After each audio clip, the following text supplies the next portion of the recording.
গ্রামের সব মানুষ আমাকে বইয়ের গোলাম বলে। আরে আমি বইয়ের গোলাম হবো কেন? বউর কাপড় চোপড় নাই দুই একদিন ধুয়ে দিই, দৈনিকটা ধুয়ে দিই। বউ ঘরে শুয়ে শুয়ে মোবাইল টেপস আর আমাদের কাপড় কাটাছে। সারা আমার কপালটাই ভালো। উল্টো পাল্টা চিন্তা ভাবনা করলেই তো হবে না। সংসার ভালোভাবে ঠিক হতে হলে বইয়ের কাপড় চোপড় তো ধোয়াই লাগবে। আমার বউ কত ভালো, অল্প কাপড় দিয়েছে, লোকের বউ তো আরো বেশি দেয়। ওমা এর মধ্যে আবার ছোট কাপড় চোপড় নেই তো বল?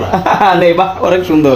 ছোট কাপড় চোপড় থাকলে আমি জীবনেও ধুতাম না। আমি তো জীবনেও ছোট কাপড় চোপড় ধোয়া লোক না। আমি তো বইয়ের কোনো কাজই করতে চাইনি, খালি কয়টা কাপড় চোপড় দিই, সকালে উঠি, থালা বাসন কয়টা ধুয়ে দিই, তাছাড়া আমি অন্য কোনো কাজ করি না। কোনোদিন যদি বউ উঠতে দেরি হয় তাহলে হাঁস মুরগিগুলো একটু সেট একটু খাতি টাতি দিলাম, তাছাড়া কোনো কাজ আমি করিনি। মানুষ খামা আমাকে বলে যে আমি বইয়ের গোলাম। আমি বইয়ের গোলাম হতে যাবো কেন? ভালোবেসে একটু কাজ কাম করে দিই, এই আর কি। বইয়ের কোনো কাজই আমি করিনি। এই যে মাসের ভিতরে 15 থেকে 20 দিন মতো শুধু তরকারি কেটে দিই, একটু সেলি বিলের পায়খানাটা একটু পরিষ্কার করে দিই। এর জন্যই নাকি আমি বইয়ের, সবাই পাগলের মতো কথা বলে। আমি যে কত ভালো, আমি কোনোদিন বইয়ের পা টিপে দিইনি। মাঝে মাঝে যেদিন একটু সমস্যা হয় সেদিন একটু বইয়ের পা টিপে দিলাম। ওই একদিন একটু সমস্যা হইলো তাই একটু পা টিপে দিলাম আর ওই মাথা টিপে দিলাম। তাছাড়া আমি কোনো কাজই করিনি। সকালে ঘুমের তো ওইটি বিরাসটা আর মাজনটা একটু আগাই দিলাম, দাঁতটা মেজে নেড়ে। ওই জন্যই মানুষ আমাকে বইয়ের গোলাম বলে। আসলে বইয়ের গোলাম বলে কিছু নেই। আমি তো জীবনেও বই থেকে ভয় পাইনি। হঠাৎ করে একদিন ওই চামচ যেমন মারছিল সেদিন তো একটু ভয় পাই, বেশি ভয় আমি পাই না। আমি যে জম বই বউ আমার দেখলে হেগে মুইতে একদম সরা দেয়। শুধু বইয়ের একটু সাইন্ডেল মাইন্ডেল ধুয়ে দিই, তাছাড়া আমি কিছু কাজ করিনি। আমি আবার তো বইয়ের গোলাম না ভাই। ওই দুই একদিন পর পাটা টিপে দিলাম। বউ যদি আসে একটু ভয় পাই হালকা পাতলা, তাছাড়া আমি কোনো ভয় টয় পাইনি। বউ যদি বলে শপিং করতে, আমি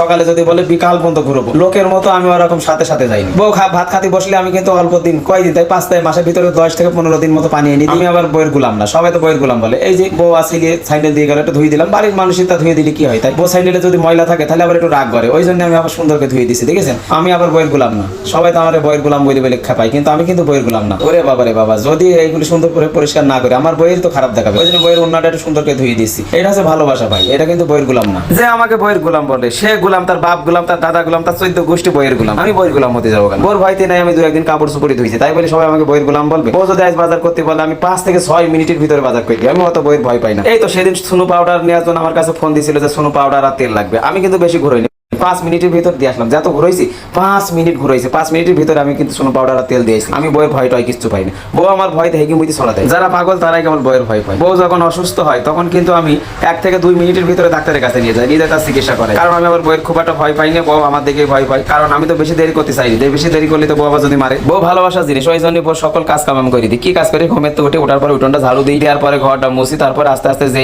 গরুর গোয়ালটা পরিষ্কার করার পরে গোবরগুলো ফেলে দিয়ে আসি। আমি কিন্তু বইয়ের গোলাম না। সবাই আমাকে বইয়ের গোলাম বলে খাপায়। আমি কিন্তু বইয়ের দিকে একটু ভয়ও পাই না। তারপরে হাঁস মুরগিগুলো সাইড দিয়ে একটু খাতি মাতি দিলাম, বউয়ের একটু হাত মুখ ধুয়ে ধোয়ার জন্য পানিটা নিয়ে আসলাম, ঠিক আছে? আমি কিন্তু বইয়ের মোটেই ভয় পাইনি। বউ শুধু আমার দেখে ভয় পায় আর পাড়ার লোকে আমার দিকে খাপায় আর বলে বইয়ের গোলাম। আর বইয়ের গোলাম তো তারাই যারা বউ থেকে ভয় পায়। আমি আবার বউ থেকে এত ভয় টয় পাইনি, ঠিক আছে? প্রিয় ভিউয়ার্স, ভিডিওটা কেমন লাগলো অবশ্যই, যদি ভালো লাগে অবশ্যই কমেন্ট করবেন, আর যদি বেশি ভালো লাগে তাহলে শেয়ার করে অন্যকে দেখার সুযোগ করে দেবেন। ধন্যবাদ। আজকে ভিডিওটা এই পর্যন্তই। অন্য কোনো ফানি ভিডিও আবার আপনাদের সাথে দেখা হবে। আজ এই পর্যন্তই। ধন্যবাদ সবাইকে। দোয়া করবেন আমার জন্য, অবশ্যই দোয়া করবেন।